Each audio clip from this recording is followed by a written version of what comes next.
sebagai media pembelajaran, otomatis kita harus mempelajari dulu komputer itu seperti apa, bagaimana cara menggunakannya.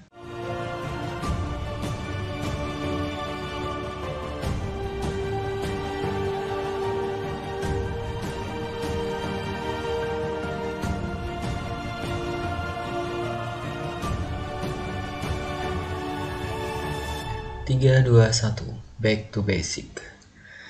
Assalamualaikum warahmatullahi taala wabarakatuh. Teman-teman, bertemu kembali pada video kali ini, masih dalam tema pembelajaran kita. Pada video ini kita akan membahas singkat mengenai penggunaan atau peran komputer dalam pembelajaran.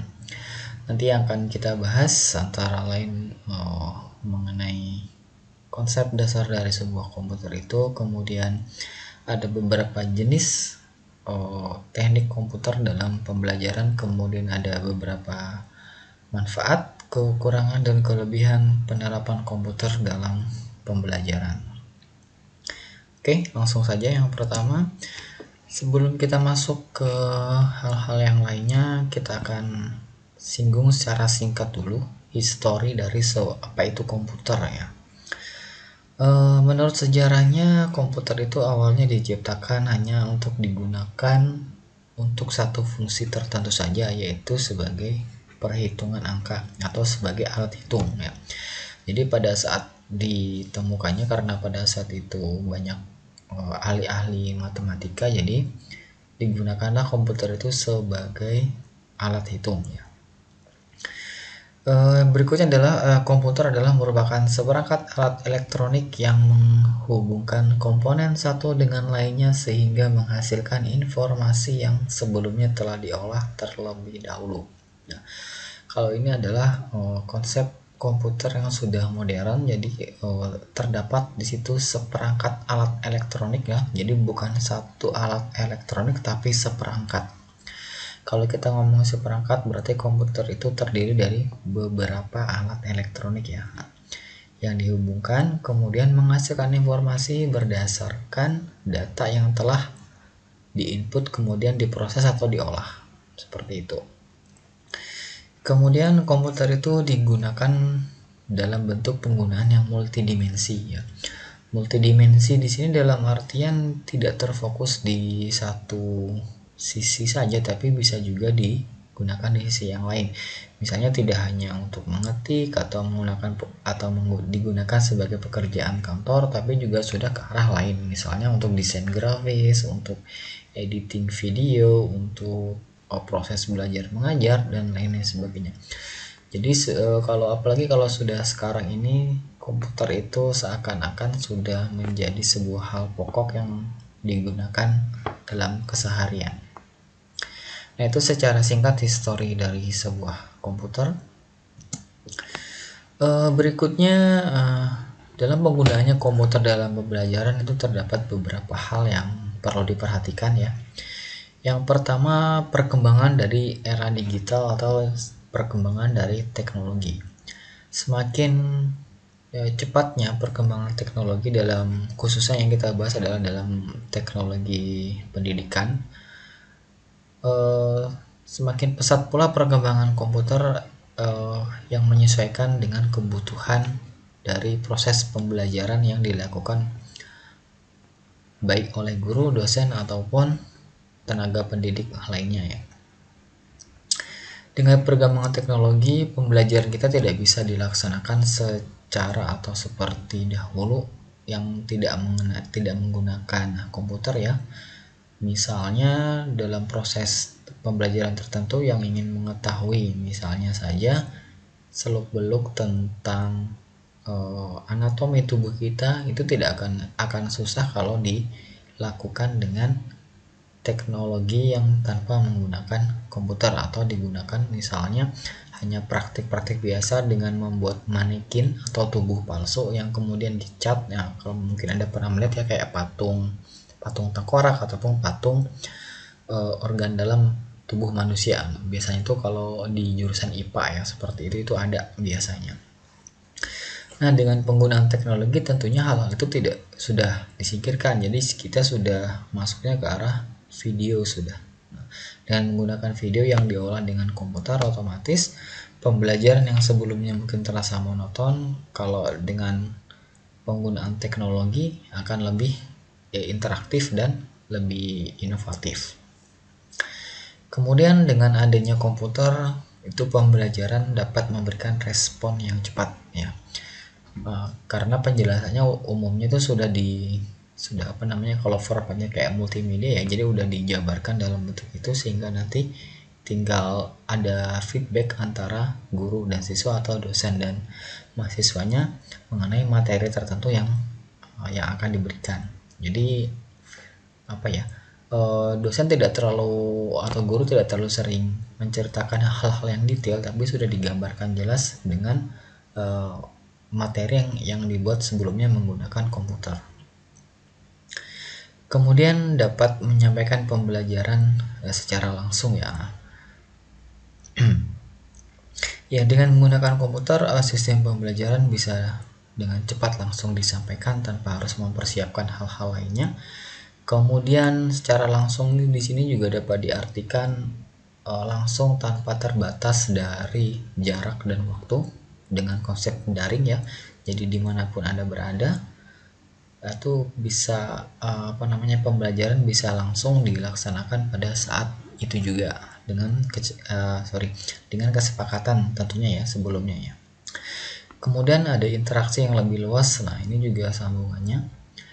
Karena lokasi, jarak, yang waktu yang berjauhan, namun itu dapat diatasi dengan penggunaan teknologi, yaitu dengan menggunakan daring yang digunakan dengan komputer. Nah, tanpa adanya komputer otomatis kita tidak akan bisa melakukan proses pembelajaran secara daring ya, karena terbatasnya dari sumber daya atau alat atau media yang digunakan. Nah, itu salah satu hal-hal yang perlu diperhatikan kenapa komputer itu mungkin ada peran dalam pembelajaran ya. Penerapan komputer dalam pembelajaran umumnya dibagi menjadi dua jenis. Yang pertama adalah Computer Assisted Instruction, kemudian ada Computer Managed Instruction. Oke. CAI dan CMI ya. Nah, untuk CAI yaitu siswa dapat berinteraksi langsung dengan komputer dalam CAI ini ya. Jadi bentuk interaksinya itu dapat berupa materi pelajaran yang tersusun dalam tahapan-tahapan, misalnya kayak program drill and practice, atau bahkan mampu memberikan fasilitas pada siswa untuk mengungkapkan inisiatif dan kreativitasnya. Ya, seperti pengertiannya, jadi si AI ini adalah sebuah perangkat lunak ya, jadi yang digunakan memang khusus untuk proses pembelajaran, yang dimana nanti isinya adalah misalnya ada tersusun materi-materi yang sudah diberikan, kemudian ada pelatihan-pelatihan, kemudian ada misalnya fitur-fitur tertentu, misalnya untuk sharing pengetahuan, tanya jawab atau lainnya. Umumnya ini sudah juga diterapkan dalam beberapa konsep e-learning. Misalnya mungkin yang paling simpel adalah penggunaan Google Classroom ya, yang mungkin Anda pernah tahu. Jadi di dalamnya nanti dosen atau guru sudah memberikan instruksi-instruksi atau materi-materi belajar tertentu yang disusun berdasarkan RPS atau RPP yang diberikan. Misalnya untuk pertemuan pertama itu apa saja, nanti kalau ada tugas-tugasnya seperti apa, misalnya kalau ada tanya jawab seperti apa. Nah, itu bisa dibuat yang seperti itu. Kemudian yang berikutnya adalah CMI, yaitu komputernya akan membantu guru dan siswa untuk memberi dan mengakses informasi sesuai peran masing-masing dalam pembelajaran. Komputer juga sudah mampu memberikan tes, mengukur hasil belajar, dan memberikan saran atau nasihat berdasarkan hasil belajar siswa tersebut. Nah, ini melanjutkan dari contoh tadi. Jika kita menggunakan Google Classroom, misalnya anggaplah Anda sebagai guru, Anda memberikan tugas menggunakan misalnya Google Form ya. Setelah siswa Anda menjawab tugas tersebut, kemudian Anda tinggal mengecek hasil dari tugasnya tersebut benar atau tidak, sudah sesuai atau tidak ya.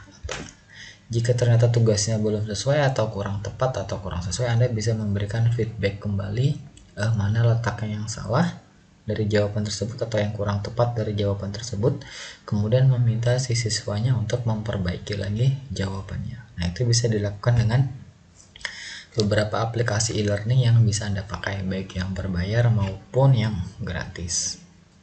Oke. Berikutnya adalah kita akan berbicara tentang peran komputer dalam proses pembelajaran ya. Yang pertama adalah sebagai objek pembelajaran. Nah, di sini adalah komputer itu digunakan sebagai objek ya. Jadi ketika misalnya kita akan menggunakan komputer dalam pembuatan bahan ajar ataupun sebagai media pembelajaran, otomatis kita harus mempelajari dulu komputer itu seperti apa, bagaimana cara menggunakannya, kemudian bagian-bagian komputer itu apa namanya, dan tahu fungsinya seperti apa. Nah, jangan sampai ketika kita ingin menggunakan komputer tapi kita tidak mengerti dalam mengoperasikan dan belum mengetahui bagian-bagian komputer tertentu yang umum digunakan. Yang berikutnya adalah sebagai alat atau sarana ya. Nah, ini sudah pasti. Jadi ketika kita menggunakan komputer, pasti komputer itu kita gunakan sebagai alat atau sarana dalam proses pembelajaran. Kedua juga sebagai perangkat pembelajaran.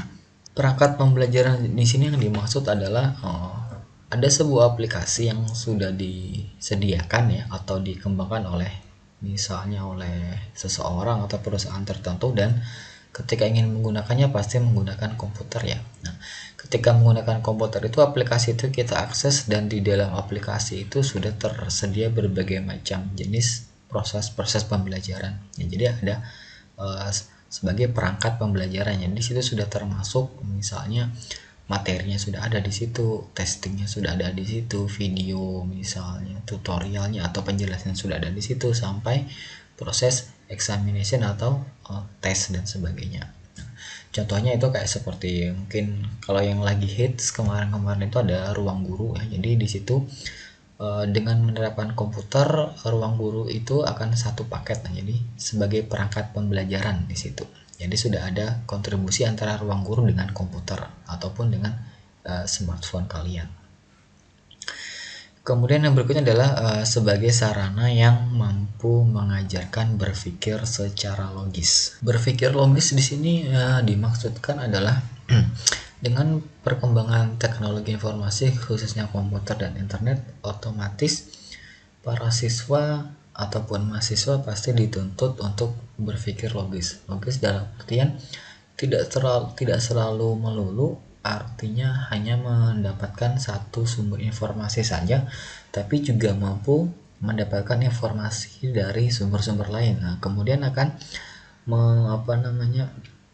memilah-milah kira-kira informasi mana sih yang benar, informasi mana yang realistis, atau informasi apa yang tidak mengandung hoax dan sebagainya, atau yang tidak menyesatkan ya.